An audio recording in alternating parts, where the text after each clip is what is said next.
Welcome everyone again to the University of New Mexico Law and Mental Health Series, weekly discussions of practice and science featuring experts in behavioral health and the law.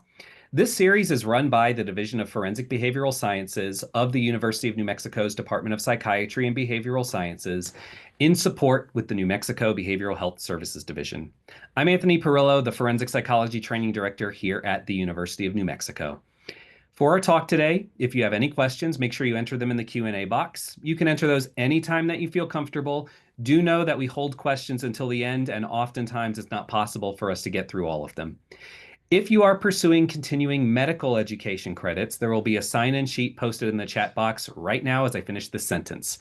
If you are pursuing APA continuing education credits, the link for the survey that you'll complete for your credits will also be in the chat box, but that link will be posted near the end of the webinar, near the top of the hour, so keep your eye on that chat box as we get closer to the end of the talk. Bookmark or otherwise open up or save your link before the webinar closes, and make sure to save your certificate after you complete the survey. We don't have completed survey certificates after the fact. If you missed last week's talk in the series, Dr. Megan Shedd's praised discussion of maternal filicide, including maternal mental health and criminal responsibility issues, is now available on our public YouTube channel. The recording for this week's talk should also be available on our YouTube channel later this week, and PowerPoint slides for those who have registered for the series will be available later this week as well. As a heads up, next week we have Dr. Abigail Tucker, who'll be discussing active bystandership in law enforcement and correctional settings. But circling back to this week, I'm excited to introduce you to today's speaker, who'll be discussing unique considerations for competency evaluations for those with intellectual disability. This is Dr. Emmy Wood. Dr. Emmy Wood completed her PhD in clinical psychology with a concentration in psychology and the law from the University of Alabama, followed by a predoctoral internship and postdoctoral fellowship in forensic psychology at Patton State Hospital. She joined the doctoral program faculty in the Department of Psychology and Philosophy at Sam Houston State University in 2024, after 7 years as faculty in the Department of Psychiatry and Behavioral Sciences at Vanderbilt University Medical Center. While there, Dr. Wood was a member of the Vanderbilt Forensic Evaluation Team, faculty in the Vanderbilt Forensic Psychiatry Clinic, and supervisor in the Forensic Psychology Internship Program, not to mention director of the Forensic Psychology Postdoctoral Fellowship. Dr. Wood is licensed as a psychologist in Tennessee, Texas, and through SIPAC, and is board certified in forensic psychology. She's conducted over 1,500 forensic evaluations for a myriad of issues, including adjudicative competence, conservatorship, capacity to waive Miranda, mental state at the time of the offense, sentencing mitigation, Atkins, and has testified in numerous trials that address juvenile, criminal, and federal courts. Dr. Wood's primary clinical and research interests have a particular emphasis on the appropriate identification, assessment, and treatment of individuals with intellectual disability in forensic settings. And related to that, she also recently presented on inequities people with intellectual disability face in the legal system as part of her address accepting the American Psychology Law Society's recent Salim Shah Early Career Award. So, Dr. Wood, Emmy, on behalf of the University of New Mexico, thank you again so much for joining our series. I'm very excited for you sharing all of your expertise with us today. I'll go ahead and toss it over to you. Thank you so much. And thank you everyone for having me and inviting me to speak with you today, as well as for that introduction. I do want to just begin with a couple disclaimers and disclosures for you. Here we go. So the first is that the views expressed today are those of my own and do not necessarily represent the views, policies, or positions of the University of New Mexico. The second is just to review some of the information about CE credits for those of you that are interested, as well as I believe this information is in the chat. And I do not have any financial arrangements related to the content of this activity to disclose. So I want to begin by just highlighting some of the learning objectives or things that I'd like you to leave here with today. First, to be able to list the diagnostic criteria and at least one associated psychosocial vulnerability inherent in intellectual disability. Number two, to identify at least 2 modifications to the interview and assessment process for defendants with intellectual disability who are undergoing adjudicative competence evaluations. And finally, to be able to discuss at least 1 strength and 1 weakness of the CAST ID, or formerly the CAST MR. But I want to begin with the ending. which is essentially this, that individuals with intellectual disability represent a subset of those that are seen for competence to stand trial evaluations.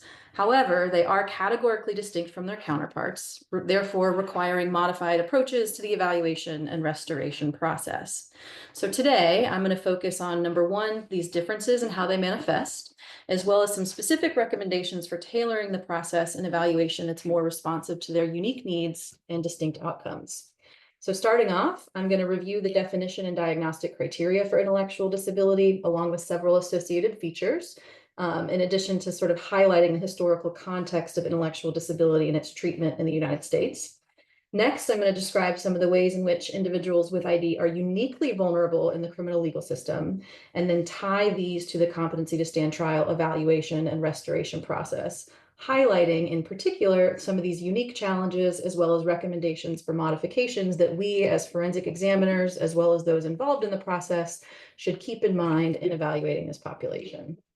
So starting off, the diagnostic criteria for intellectual disability are taken primarily from the DSM-5, which is published by the APA, and the AAIDD. Very briefly, intellectual disability is what we call a neurodevelopmental disorder, and it's characterized by three things. First, deficits in intelligence, or IQ, which reflect reasoning, problem solving, judgment, and abstraction difficulties. Number two, adaptive behavior deficits, which fall into this domain of conceptual, social, and practical skills. And then finally, onset during the developmental period, or historically before the age of 18. Now, I want to highlight the prevalence of intellectual disability in the general population is about 1%, and the overwhelming majority of individuals with intellectual disability, about 85%, fall in the mild range. Now, in addition to these diagnostic criteria, which seem relatively straightforward, there's a number of associated characteristics or dispositional characteristics associated with intellectual disability that inherently increase their social vulnerability across settings. These are things like acquiescence, or a tendency to indiscriminately agree, gullibility, naivete, suggestibility, and confabulation in the context of memory impairment. In fact, these dispositional characteristics have been used for some conceptualizing intellectual disability as what's called a quote unquote common sense deficit disorder, that there is this hallmark unawareness of risks, which is compounded by these factors that inherently increase social vulnerability across settings. And as I'm going to talk about today, this is particularly salient in the criminal legal system. But I also want to highlight that there's a considerable amount of stigma associated with intellectual disability, which makes some sense if you consider the historical context of intellectual disability in the United States. So indeed, the earliest terms used to describe or characterize intellectual disability included words like idiot, imbecile, and feeble-mindedness. In fact, individuals with intellectual disability have historically been segregated and excluded from society. And a Supreme Court case in 1927, Buck versus Bill, ultimately supported eugenics and compulsory sterilization for this population. Now, over time, our treatment and understanding of what intellectual disability is, what it means, and the terms associated with the condition has really shifted to become more inclusive and less stigmatizing, including through the deinstitutionalization movement and a shift in public policy and focusing on disability rights and supports. But some of these artifacts remain in the perspectives of stigma and stereotypes associated with intellectual disability and what it means. There's also several factors that uniquely contribute to a pervasive problem of under-identification, especially in the criminal legal system. So first and foremost is the fact that intellectual disability is invisible. It doesn't look or sound like anything. It's oftentimes not something that you would be able to detect on the basis of an interaction alone. Nor is there a prototype for intellectual disability. So individuals with ID represent an incredibly heterogeneous population with diverse strengths and limitations, yet perceptions about there being sort of a prototype for this population sort of pervade this area. In addition, individuals with ID oftentimes engage in what we call compensatory behaviors or masking. This has been referred to in the literature for many decades as the quote unquote cloak of competence. This may mean deliberately hiding one's deficits or making exaggerated claims of understanding to avoid being identified as someone with a disability, which, as you can imagine, creates considerable difficulty for an individual with a disability in the legal system in particular. And finally, as I've already alluded to, there is this persistent, there are pervasive stereotypes and misperceptions about intellectual disability, including that it's easily identifiable or that it looks like something. And we also know that the public vastly underestimates the capabilities associated with intellectual disability. In fact, there's this persistent perception of an individual with intellectual disability as what has been termed an eternal child. So this is someone who's incredibly pure, morally simplistic, and that this sort of idea or prototype of intellectual disability that exists within the lay population reflects someone like, for example, Lenny from Of Mice and Men, and that this in particular, again, being an artifact of these paternalistic and infantilizing views following deinstitutionalization, but ultimately contributes to this problem of underidentification. Now, individuals with intellectual disability and these vulnerabilities that I've talked about are particularly problematic when interacting with the legal system. And we also know that estimates do vary considerably, but data suggests overwhelmingly that individuals with ID are overrepresented in the criminal legal system, yet underidentified, as I mentioned, given some of the factors that I've noted. We also know that individuals with ID are uniquely disadvantaged across all stages of the adjudicative process. So we have a considerable body of literature documenting these vulnerabilities, including heightened suggestibility relative to their counterparts, an incredibly increased likelihood of falsely confessing to crimes that they did not commit.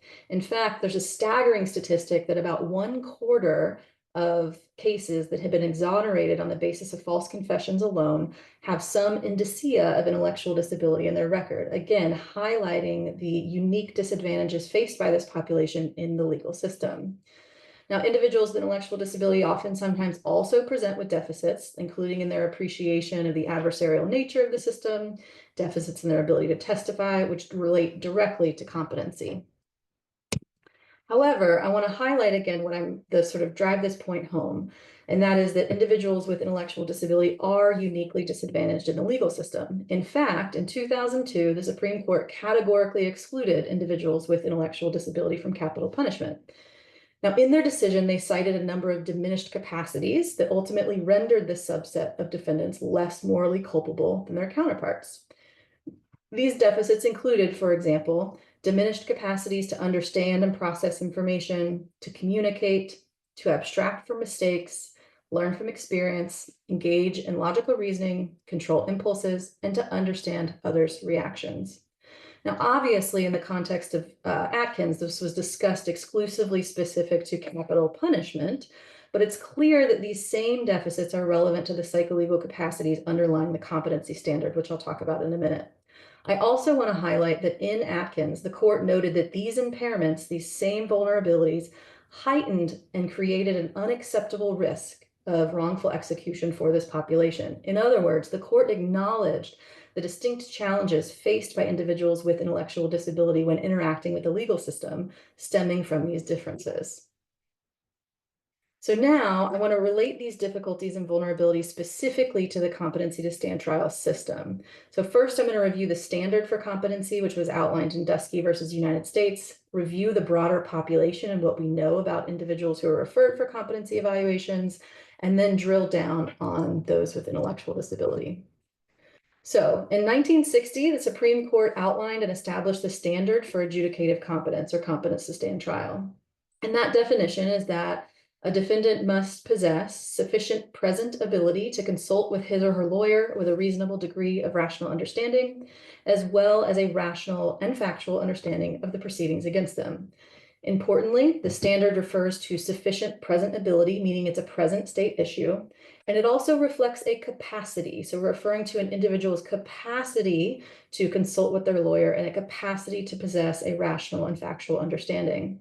Now, since then, there's been sort of decades of literature and decisions that have contributed to this, but ultimately the standard for competency has mostly been conceptualized as 3 separate prongs, representing factual understanding, rational understanding, and this ability to consult, which correspond with hierarchically organized abilities that range from an acquisition of basic knowledge or sort of retention of information all the way through higher order cognitive capacities that reflect abstract reasoning and decision-making in the legal system. Now, fundamentally, this requirement that defendants be considered competent to stand trial safeguards the fairness and accuracy of proceedings, as well as preserving the dignity and integrity of the process, because it requires that defendants have sufficient capacity to understand and assist in their defense. Now, we know a considerable amount about the competency to stand trial evaluation process and those who are seen for these types of evaluations. So very briefly, competence to stand trial evaluations are the most frequently requested forensic evaluation, and rates have been steadily arising over previous decades, reflecting what many have termed the quote-unquote competency crisis. There's also a considerable body of literature about individuals who referred for these evaluations and their outcomes. So these reflect large-scale reviews, meta-analytic studies, as well as smaller studies on this population and sort of the outcomes that we can expect. Broadly speaking, these studies indicate that most individuals who are referred for competency evaluations are competent, though this has been decreasing in recent years, but generally speaking, between 70 and 80% of those who are referred for competency evaluations are considered competent. Now, of those that are incompetent, the primary reason is psychotic symptoms or a psychotic spectrum disorder. And we also know that the overwhelming majority of those who are found incompetent are restored to competency within a relatively short time frame, which has historically been via medication management in inpatient hospital settings. Now, I want to highlight that although we are in the midst of what many have referred to as a competency crisis, and we know that our system is completely overburdened, underfunded, and we're facing unique challenges with needs for sort of innovative and creative solutions, I would argue that for the most part, our competency system is a relatively well-oiled machine in terms of our understanding of the competency criteria, how to evaluate it, and the practices and procedures that are in place, along with this considerably large literature base that tells us quite a bit about who these individuals are and their associated outcomes. Unfortunately, individuals with intellectual disability have largely been overlooked in the competency literature. So most of the studies that have any sort of element or mention of individuals with intellectual disability have collapsed intellectual disability as a disorder with other similar conditions like learning disabilities or organic conditions or autism. And there's also an overarching misnomer that a quote-unquote one-size-fits-all approach is appropriate. And as again, I would argue that this population is categorically distinct in terms of how they present in their outcomes that require us to take not a one-size-fits-all approach and uniquely consider this population separately from their counterparts. So I want to review just very quickly what it is that we know. So these studies, again, suggest that individuals with intellectual disability comprise a relatively small but consistent size of those who are referred for competency evaluations. And so the rate across studies, whether this is outpatient, inpatient, court-ordered, et cetera, suggests that between 2 to 19% of those who are referred for competency evaluations present with deficits attributable to intellectual disability. Again, considering the caveat that many of these studies collapse with other conditions, as well as the pervasive problem of under-identification. But generally speaking, this is sort of the message here and the consistent finding. These studies have also suggested that the base rate of incompetence has been variable, ranging from 12 to 57%, with an average of about 29.4%. I want to highlight here that this sort of 70.6 base rate of competence is consistent with the broader literature, but there are concerns that this variable base rate of incompetence suggests, again, some uniqueness specific to this population.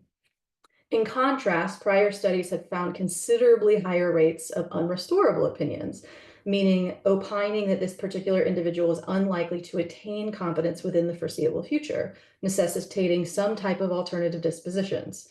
Indeed, this higher rate of unrestorable opinions remains true even when we consider only those studies that are looking at tailored programs. So again, sort of a 57% rate of unrestorable findings, ranging anywhere from 39 to 79%.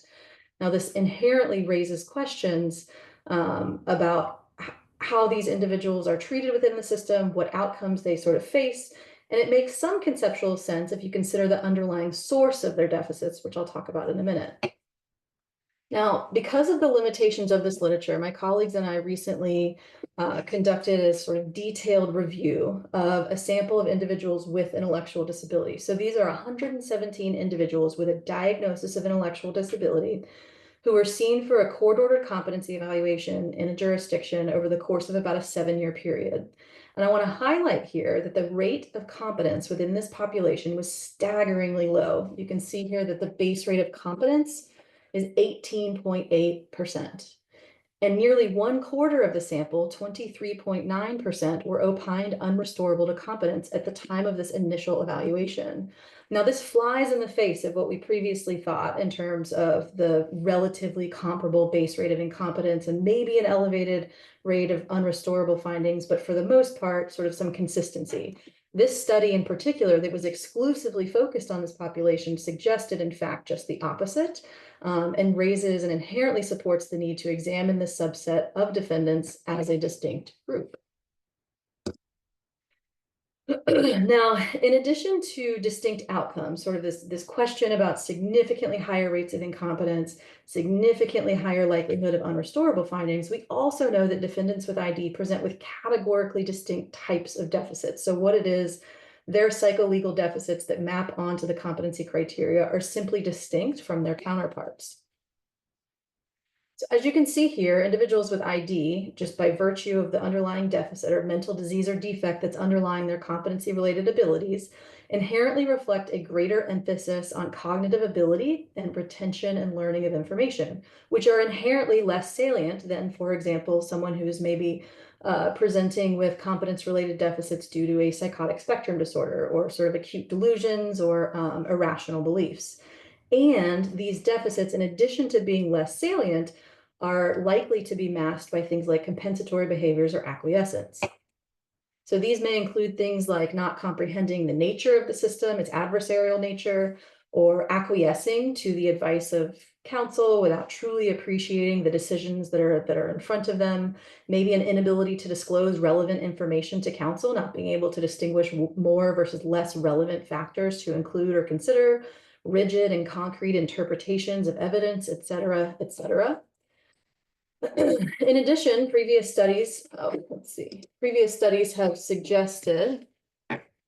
have supported this notion that individuals with ID are more likely to present with communication and comprehension deficits. They're more likely to acquiesce and not appreciate the consequence of making false incriminating statements. In response to open-ended questions or free recall, they are likely to produce fewer details, and they're more susceptible to misleading questions, again, sort of reflecting these social vulnerabilities that are unique to this population.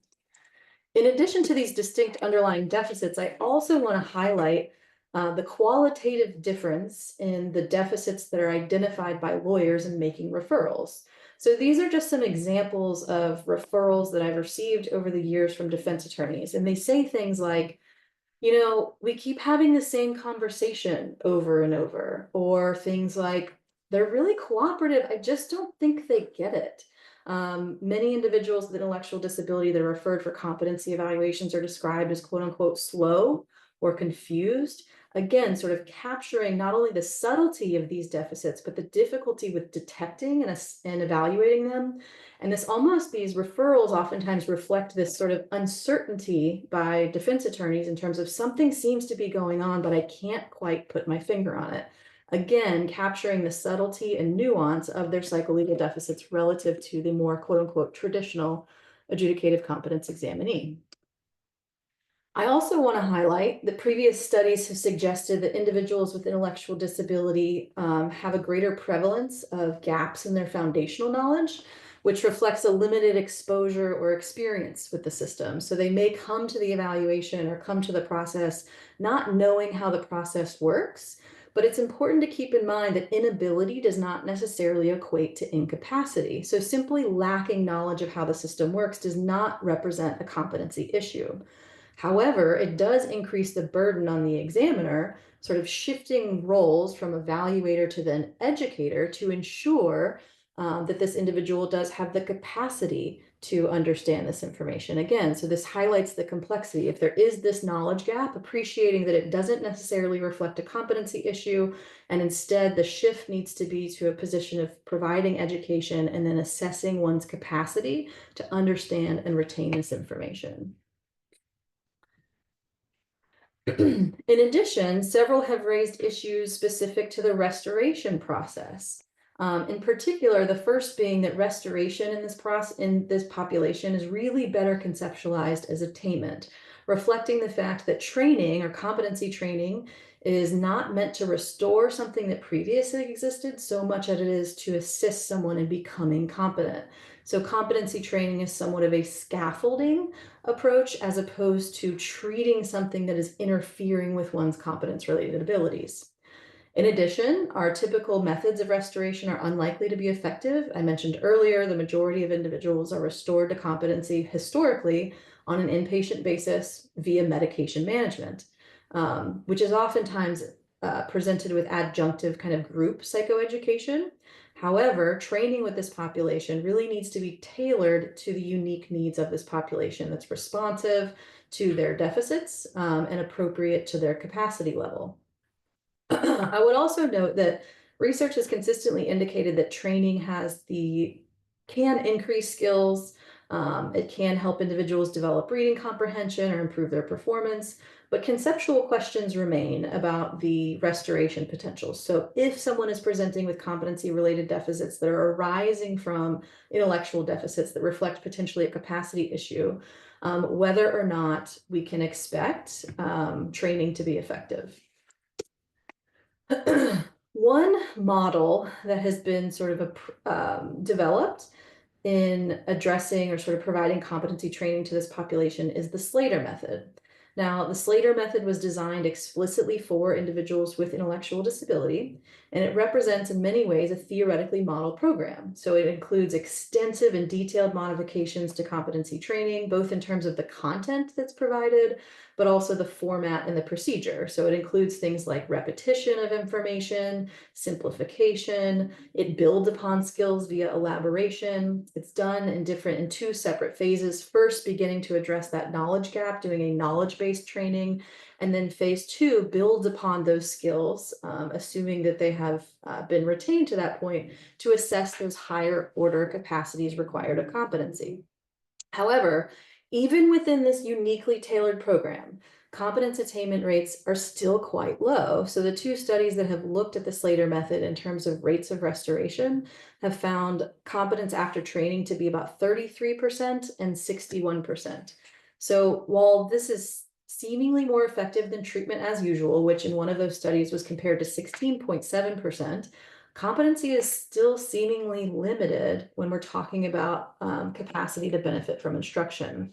I would also note that one of the criticisms of this particular training is not only that it's completely highly resource intensive, so this is in many cases more resources are required to employ this training method than state hospitals are able to do. But also there's some criticisms as to whether this type of training may actually be giving an illusion of competence as opposed to truly helping individuals become or attain competency.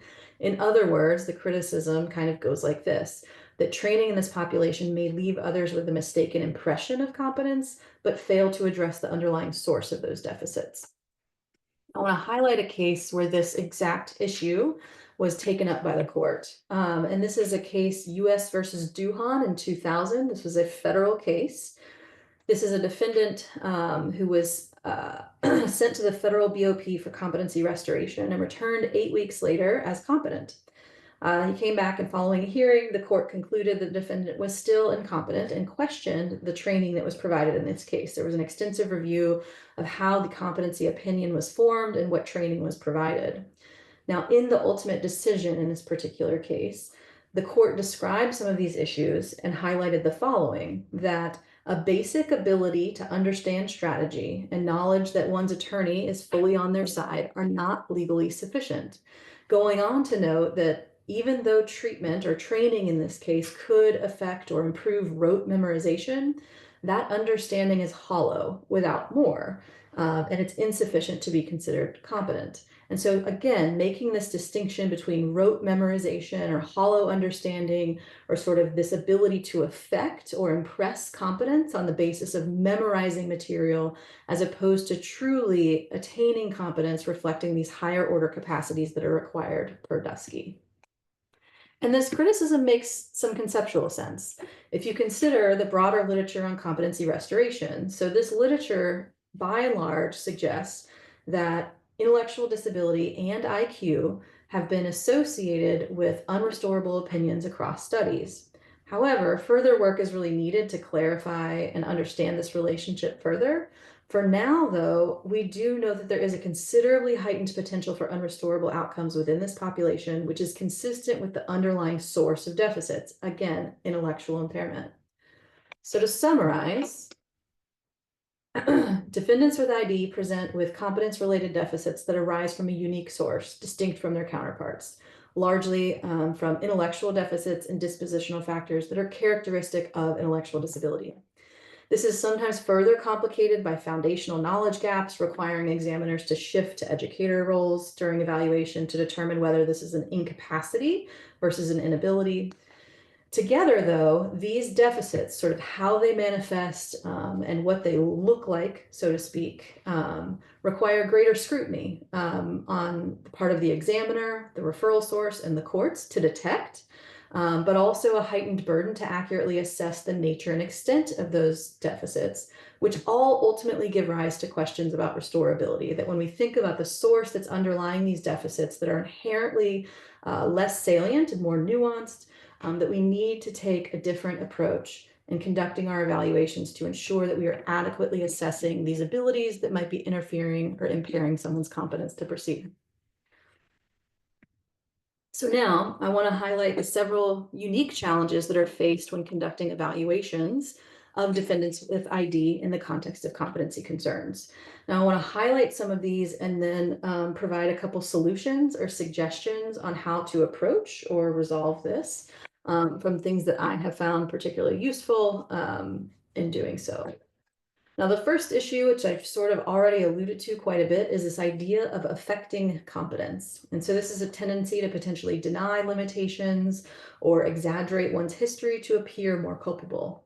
Now, this is in stark contrast to the more typical concerns of feigning or exaggeration of deficits that we tend to think about when we think about the broader forensic evaluation population in literature. However, this really inherently increases the demand on the examiner to corroborate and verify the defendant's self-report. I want to provide an example of this. So I once evaluated a defendant who provided an incredibly detailed and elaborate account of his prior arrests and convictions. So he talked about his decision to plead guilty to his most recent charges. He talked about his rationale for doing so. His account in describing this gave the appearance of some degree of sophistication, not only of his understanding the way the process worked, but also his ability to navigate that in previous cases. That if I didn't investigate or sort of look a little bit further, I might have been left with the impression that this defendant had a really sufficient grasp, much more sophisticated than I would have expected, about navigating the system. However, looking to this defendant's record, he'd actually never been convicted of anything at all. But he'd gone through the process multiple times, and every time his charges had routinely been dismissed after he had gone for a period of competency restoration services and discharged as incompetent, and in many cases unrestorably so. His account was so convincing, though, that the opposing expert in this case ultimately cited it as evidence of his competence, essentially saying, hey, this guy's been through the process before. Look at how he describes it. Look at how he's kind of navigated it. He's been successful in previous cases. Therefore, we can extrapolate from that he has this underlying capacity. He gets it, he appreciates it, and therefore is competent. However, this failed to consider not only the fact that this was inaccurate, that those things had actually never occurred, but also that he'd never completed the process and seemingly had little insight into that. And this is what I mean when I say affecting competence. So this particular defendant was going to great lengths to essentially prove to me that he possessed capacities to participate in the process that he simply did not. And this is this is an interesting and I think unique challenge because it in many ways is against the defendant's best interest, that it was not in his best interest to be essentially affecting or feigning competence in the way that he was. Therefore, there is this increased demand for collateral data, not just to corroborate the defendant's report and not just in the direction of corroborating deficits, but also in response to claims of competence, that there is this burden and sort of onus on the examiner to ensure that we have data to corroborate what the defendant is telling us in both directions. Relatedly, there is this heightened need to distinguish between a quote unquote hollow understanding from comprehension. Again, this was highlighted in that US versus Duhan case that I mentioned, that this acquisition of knowledge or sort of a baseline level or grasp of factual information has the potential to mislead, and that in some individuals it can misrepresent someone's level of understanding by giving the appearance of a greater understanding than they may actually possess. Again, the onus here is on the examiner to ensure that those higher level abilities are actually assessed and demonstrated beyond just a sort of rote knowledge of how the process works. And what this looks like in many cases is to assess that reasoning ability, this application. Okay, so you possess this knowledge of how the process works. Let's apply it to your case using sort of vignettes or sort of scenarios, having them talk about disadvantages of different options and walk you through their decision making that can reflect a higher order capacity than simply just an understanding of what the process looks like. Together, this leads to this broad recommendation that I frequently cite that's been borrowed from Applebaum and Applebaum, and that is to never take a claim of comprehension at face value. That when evaluating defendants with intellectual disability, there is absolutely this heightened need for scrutiny and a burden on part of the examiner to verify every bit of information. And again, that's in both directions, verifying the presence of deficits and claims of comprehension. I also want to highlight that modifications to both the format and the structure of the clinical interview are ultimately recommended to be more accommodating and flexible and responsive to the needs of individuals with intellectual disability. So our standard approach of open-ended questions, we know, is likely to yield less information due to the inherent complexity of that type of question. In contrast, forced choice questions are more susceptible to things like acquiescence bias. And we also know that individuals with ID present with heightened suggestibility. And therefore, we need to avoid leading or presumptive questions, limiting any amount or sort of inadvertent feedback that might be provided to a defendant to sort of give them clues to the correct answer, which leads to the recommendation of modifying the format of item stems. One of the things that I found particularly useful in this regard is considering and sort of presenting items or the structuring the interview with a defendant with intellectual disability using a hierarchy of item complexity. And what this is taken from is we know a lot from the literature and sort of cognitive psychology of how we understand and process information, as well as the demands associated with different types of questions. And that structuring the questions in this way, in this hierarchical manner, moving from most complex or open-ended questions to least complex, say a recognition format, allows us to flexibly accommodate an individual's deficits and continue to assess their underlying ability. For example, an individual's inability to answer the question, what does a defense attorney do, may not necessarily reflect a lack of understanding about what a defense attorney does. It may be that the way that the question was structured and this inherent complexity and demand of the question made it that you cannot assess their underlying ability. So sort of moving to accommodate and reduce the burden or the demand of the question can allow you to assess an individual's underlying ability and understanding, reducing the burden from these deficits that might interfere.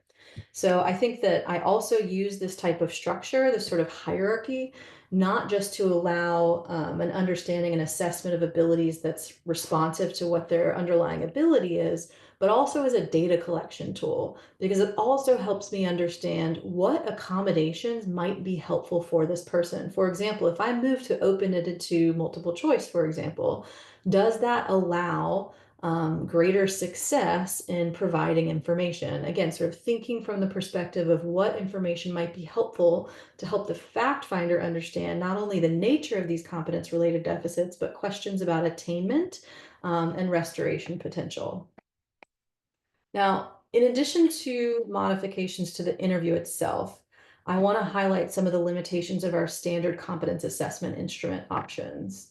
So very few of our competence assessment instruments, or CAIs, have been normed on individuals with intellectual disability. In fact, many, including the MCAT and the EXTER, systematically excluded those with ID or IQ deficits from their normative samples, raising questions about the appropriateness of these tests for this population. I would also note that some of these instruments simply have a format and complexity that's inappropriate for this population. So the RCAI, for example, is comprised entirely of open-ended questions, which again is less likely to yield information, or likely to yield less information and potentially less accurate information. The MCAT, as another example, uses a hypothetical story about Fred and Reggie to assess competence-related abilities. That abstraction, that hypothetical vignette, requires a degree of abstraction that may exceed an individual with intellectual disabilities abstraction ability. So in my experience, one of the things that I've noticed on this particular measure, the MCAT, that oftentimes individuals with intellectual disability will struggle with this task, particularly on the second subscale, differentiating between the relevance of different pieces of information. But this is also compounded by a tendency to incorporate those details into their recollection. So therefore, sort of confabulating new details about the story that might be irrelevant to the case.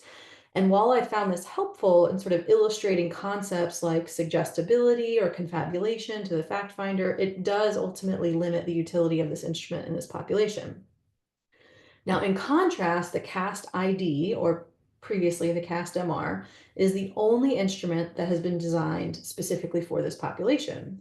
However, it does have specific limitations that I think really limit or temper its value or utility and need to be considered alongside its strengths in deciding whether to include it. So I do want to highlight this paper that is in a special issue of the Journal of Personality Assessment, which includes a very detailed review of the instrument itself from the perspective of legal admissibility. So it goes through sort of its design and construction, its conceptual basis, as well as its psychometrics and how it's been used, as well as some criticisms and sort of highlighting ways to cross-examine the tool in particular. Very briefly, the CAST ID was, again, developed for defendants with mild to moderate ID. It's comprised of 50 questions, which are primarily multiple choice, and it was designed with incredibly thoughtful modifications, again, sort of what I've been talking about, these contextual modifications of simplifying the language and how information is presented. And it was piloted with individuals with intellectual disability. It has some data on a small normative sample, as well as some early validation studies.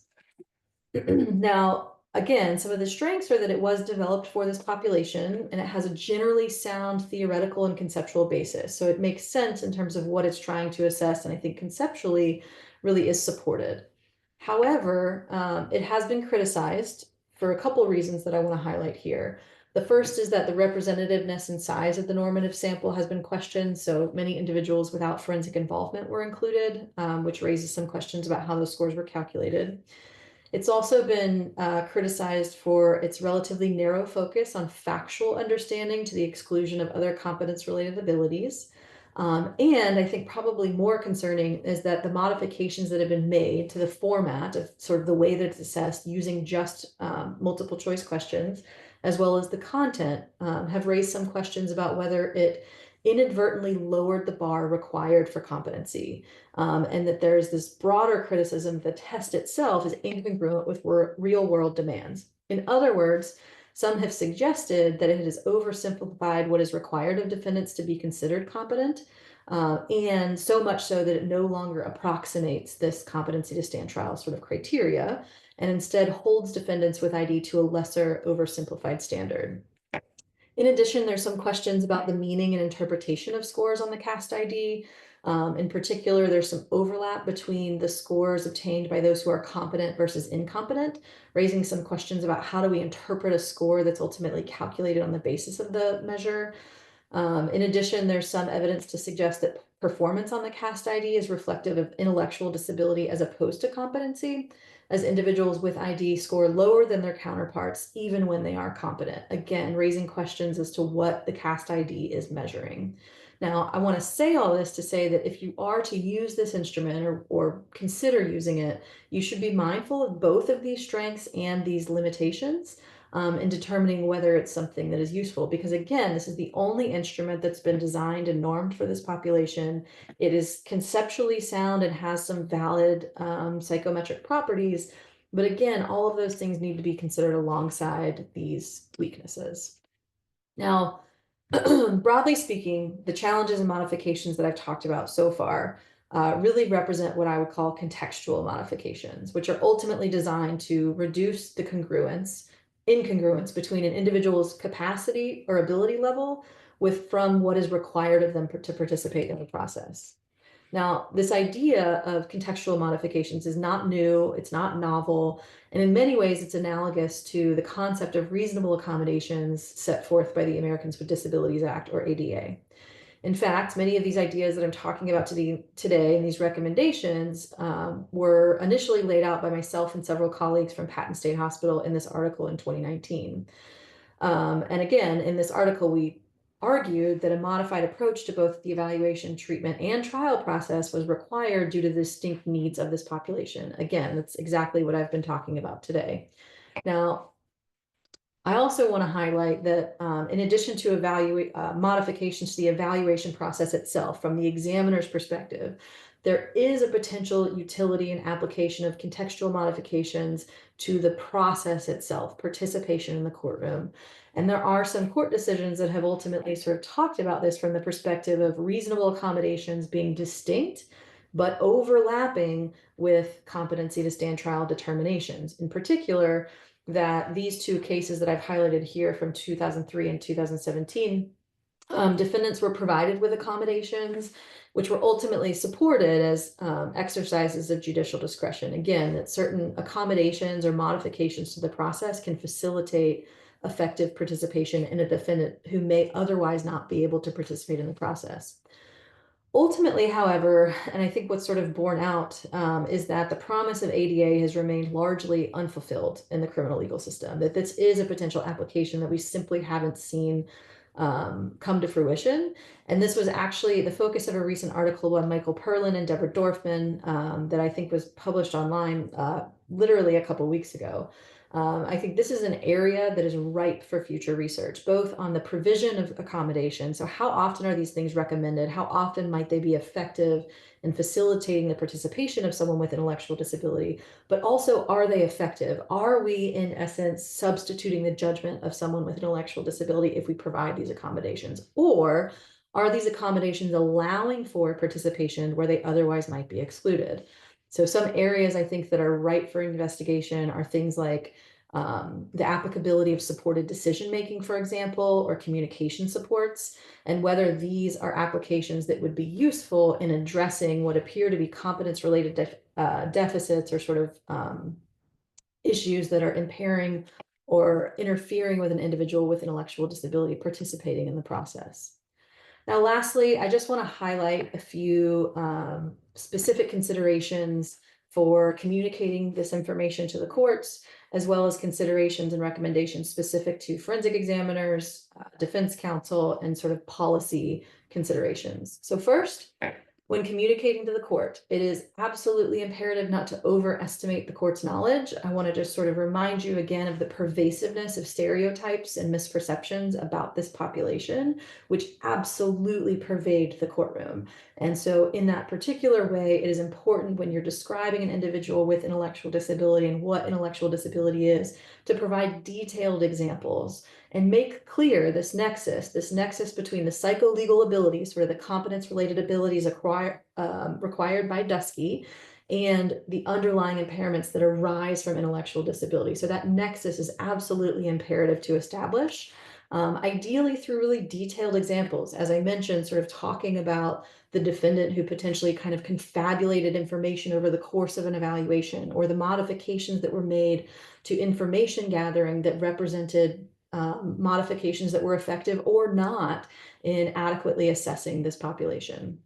In addition, I want to sort of highlight the fact that severity level labels can be particularly misleading in this population. So earlier I mentioned 85% of individuals with intellectual disability fall in the mild range. And I would argue that the overwhelming majority for whom there are competency questions and ultimately a competency evaluation is necessary are going to fall in this mild range.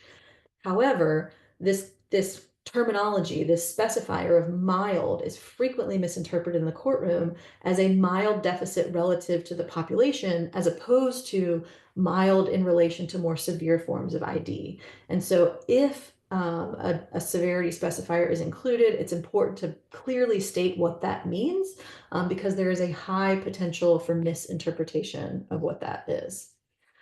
Also want to highlight some considerations for defense counsel. So if you are representing an individual for whom there is a known or suspected history of intellectual disability, I would argue that you should consider consulting or referring for an evaluation. And this again is just arising from the difficulty detecting and appreciating these deficits and how they might be interacting with their participation in the process. Relatedly, there is this need for heightened scrutiny of your interactions with your client, especially for those with intellectual disability, given this well-established pattern of masking, acquiescence, suggestibility, all of which contribute to this pervasive problem of under-identification. And when I say under-identification, I mean under-identification not just as someone with a disability, but also as someone with a disability who presents with competence-related deficits, that these deficits are impairing their competence to proceed. I would also recommend that if and when referring for a competency evaluation, ensure that your concerns are comprehensively documented, that when you are providing that referral for an examiner, that you are detailing exactly what it is that you're concerned about.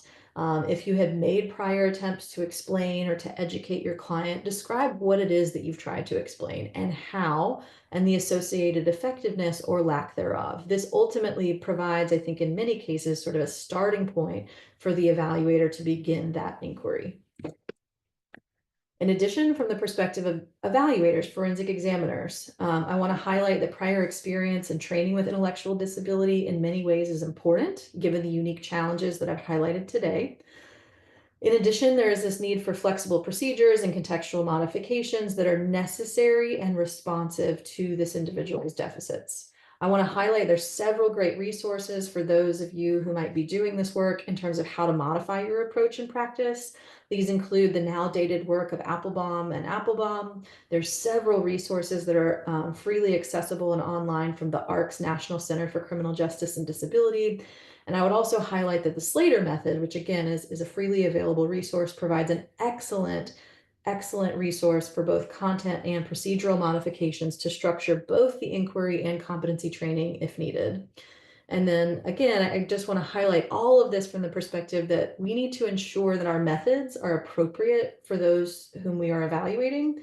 And doing these things, ensuring that we have this requisite knowledge and that we're flexibly modifying our procedures and practices, ultimately increases the degree of confidence that we can have in the data that we gather.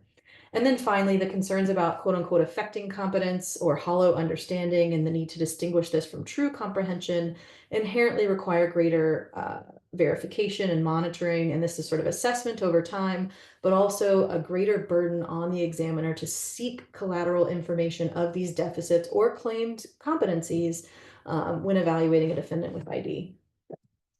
And then finally, I just want to highlight some of the resources and policy recommendations that are, again, these are put forth by the National Center on Criminal Justice and Disability. This in particular, this is a white paper call to action to the Criminal Justice Committee, community for defendants with intellectual disability and their interactions with this system. In particular, they've highlighted the need to ensure appropriate testing, but also that the inquiry is specific and responsive to a defendant's circumstances. That evaluations are conducted by those, again, with expertise in both competency and intellectual disability, that we need to modify and tailor our programs and be cognizant of this sort potentially maybe the first exposure to this content for some individuals. And then finally, if and when there is a determination that a defendant is potentially unrestorable to competence, that those hearings are held relatively quickly and that either release or civil commitment is pursued if and when available. Now, I just want to end by saying thank you for the opportunity to speak to you about this today. I know that was a lot of content. This is a very important topic, and it's important to me that people understand these issues. And my experience has been that individuals with ID are uniquely disadvantaged in this system, and they're disadvantaged even further when they're subjected to competency evaluation and restoration methods that are not appropriate to their needs. And so that is kind of the take home. My contact information is here. If you are interested in doing this work or collaborating or talking further, I would welcome you to reach out to me. So thank you. And thank you, Dr. Woodemy. I found, partly because of the unique considerations and increased demand for these types of evaluations here in New Mexico, I found myself nodding quite a lot with a lot of the discussion that you have had here. They are very personally, professionally near and dear issues that we face a lot in this state, and I'm sure we are not unique in that. So thank you so much for all the work that you've done in this area and for clearly explaining all the complexities and the practical considerations for the entire process of thinking about competency and restoration and all that for people with intellectual disability. We do have a number of questions here already. Of course, feel free to ask any other questions here as you feel comfortable. The link for the APA survey is in the chat box already. Dr. Wood can stay on for a couple of minutes for questions. I will tell you, it is not possible for us to get to most of them. Forgive us already, but many people are engaged, have a lot of questions here. Somebody brought up the issue of differentiating the considerations relative to cognitive fatigue that can happen in an evaluation. And so the question here is, do you have any recommendations for how to assess competency while also considering the possibility of cognitive fatigue for clients with intellectual disability? Should we approach evaluations with these clients differently in an effort to get valid data, or would that skew our perception of how they might do in court, where they might experience similar kinds of fatigue? Mhm. That's a great question. And I think this highlights the issue that ultimately is the crux of the issue, right? That modifying too greatly or simplifying too much inherently reduces the way in which our evaluation approximates someone's competency, right? So we're trying to strike a balance between how do I do this enough that I can adequately assess your ability and simplify it in a way that I'm reducing the burden or demand, but also ensuring that I'm not making it too easy that you quote unquote appear competent when in reality you're not. And I think that's a great question. My perspective, I rarely, if ever, will complete a competency evaluation with a defendant with intellectual disability in one session. I think at a minimum it requires two.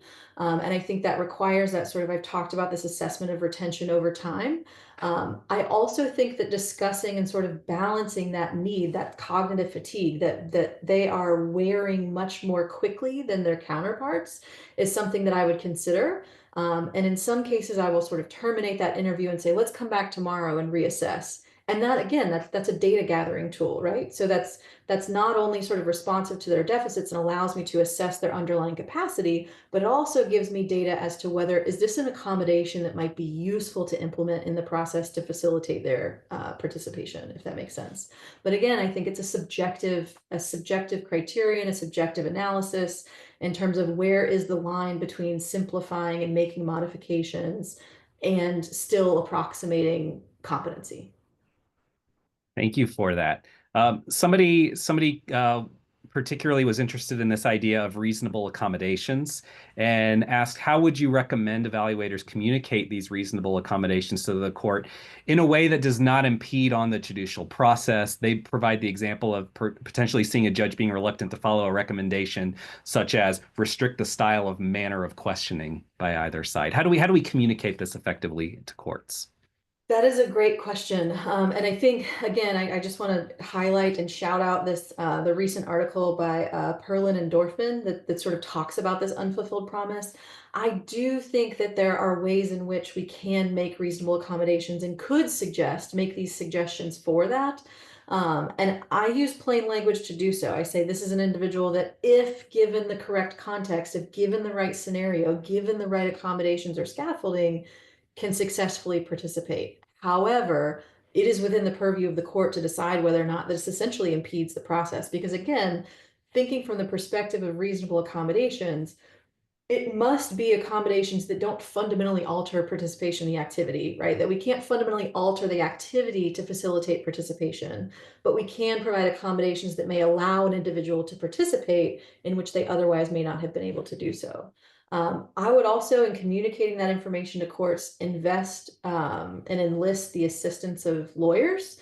I've had great success communicating with the lawyers that on both sides about different ways in which we could reasonably accommodate or sort of innovate different ways to facilitate participation. And they are great resources in terms of whether this is something that is quote unquote reasonable versus something that might get an eye roll or, categorically be rejected like you talked about. Certainly. Thank you for that.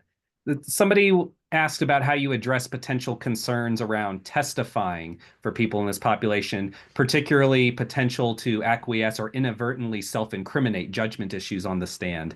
This person says, I've had attorneys respond about how they're not able to coach their defendants and that we're basically suggesting they do something illegal by working on testimony prep. Thoughts around this general testifying matter with this population? Yeah, so I will tell you, I approach testimony just much like I did today, which is educator slash consultant to the court. And in large part, that is because of these perceptions or misperceptions about intellectual disability. I think there's just this fundamental kind of disbelief or misperception, like, why would someone self-incriminate? Why would someone pretend like they're more competent than they are? How come someone would say that they're much more higher functioning than they are? That's in contrast with their best interest, right? That's difficult, I think, at a very basic level to understand.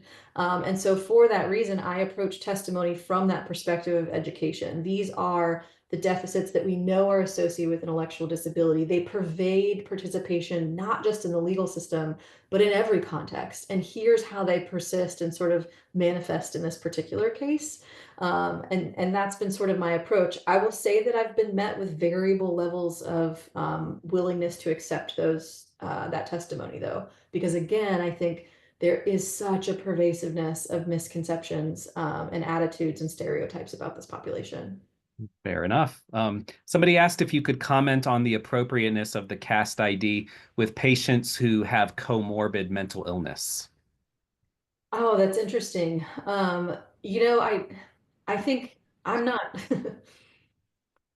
I would say that my perspective of the CAST ID is relatively well balanced, but overarching not great in terms of its applicability and use. And so I think it's probably even less useful in that particular circumstance, that it's not as useful as I think we would want it to be for those that it was designed for, defendants with ID, which just inherently becomes more complicated and less useful if there's a comorbid condition, which oftentimes, again, there is. Great. And because I've seen this question come up a number of times here in the Q&A, a couple of people are commenting on a fairly recent article that appears to argue individuals with a particular IQ score were of greater likelihood of being restored or unrestored. One, are you familiar with these findings? Two, any thoughts regarding restoration considerations of people of a particular IQ score? So I'm not sure what article it's particularly referring to. I will say that my perspective in IQ scores in particular can be helpful. I think they're a data point that we should consider. It fills in gaps and tells us something about the defendant in front of us from the perspective of normatively where they function. However, in my perspective, there is never a single score that is dispositive of anything. And I think in my perspective, I think there's been several studies that have attempted to identify cut scores or identify the level at which we can sort of confidently say someone is incompetent versus competent or unrestorable versus restorable on the basis of a score alone. And I think those are useful studies and it's helpful for us to know. And it helps us also, I think, elucidate what seems to be a linear relationship between IQ and capacity. However, it is not dispositive. It's not a dichotomous one. There's not a point at which we can essentially dichotomize competent versus incompetent or restorable versus not on the basis of an IQ score alone. We are short of time. I know a number of people have a series of questions here. I think it highlights the interest, the investment, the engagement in this important issue here. So, Dr. Wood, I mean, thank you so much for discussing this critical issue with us, and one that I think a lot of practitioners and attorneys that are on the call have experienced and have found this to be very informative. So thank you so much for all the work you're doing and sharing all this information with us. And that does wrap up this week's Law and Mental Health series. Again, next week, we have Dr. Abigail Tucker, who'll be discussing active bystandership in law enforcement and correction settings. We hope to see you then for another great discussion of issues in behavioral health and the law. Until next time. Thank you.